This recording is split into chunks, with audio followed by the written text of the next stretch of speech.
જય હિન્દ સાથીઓ, તમામ ગુજરાત તથા ભાવનગર જિલ્લાના ખેડૂતને એક વાત વ્યક્ત કરવા માગું છું કે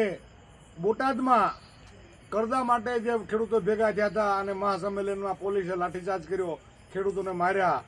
ગરીબ માણસોને માર્યા અને ખેડૂતો 3 દિવસથી ઉજાગર કરતા હોય અને મહાસંમેલનનો પ્રોગ્રામ કર્યો હોય અને ખેડૂતને રજૂઆત પકડવા માટે ભેગા થયા હોય, છતાંય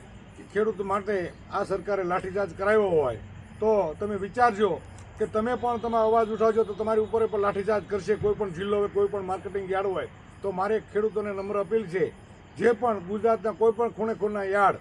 માર્કેટિંગ યાર્ડ, જ્યાં સુધી બોટાદમાં કરદાનો નિર્ણય ન આવે ત્યાં સુધી, જો તમે 2-5 દિવસ નિર્ણય આવે ત્યાં સુધી માલ પોતપોતાના માર્કેટિંગ યાર્ડમાં ન લઈ જાઓ તો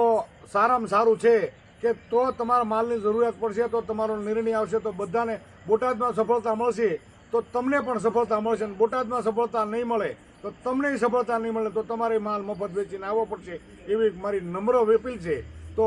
બધા, હું પણ ખેડૂત છું, હું પણ માલ નથી મેકલવાનો, તમે પણ નહીં મેકલો, મને વિશ્વાસ છે. તો એક મારી આ વાત ધ્યાનમાં રાખીને એક નારી મારી અપીલ છે એવી હું રજૂ કરું છું. બરોબર. ઓકે.